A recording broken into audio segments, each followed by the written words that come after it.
ਸ਼ਿਕਾ ਬੇਟਾ ਜੀ ਸਤਿ ਸ਼੍ਰੀ ਅਕਾਲ ਮੈਮ। ਪੁੱਤ ਅੱਜ ਆਪਾਂ ਕਵਿਤਾ ਕਰਾਂਗੇ ਕਿੰਨੂ ਸੰਤਰੇ ਵਾਲੀ, ਠੀਕ ਆ?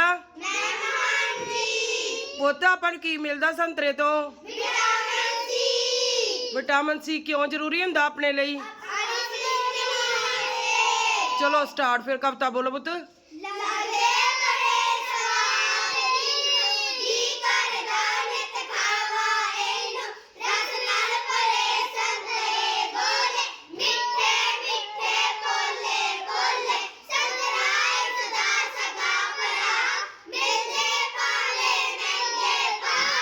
ਡਾਕਟਰੋ ਭਾਵੇਂ ਛਿਲਕੇ ਖਾਓ, ਭਾਵੇਂ ਇਸ ਦਾ ਜੂਸ ਬਣਾਓ।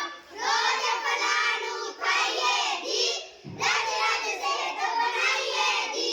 ਰੋਜ਼ ਫਲਾਂ ਨੂੰ ਖਾਈਏ ਜੀ, ਰਜ ਰਜ ਸਿਹਤ ਬਣਾਈਏ ਜੀ। ਧੰਨਵਾਦ। Thank you.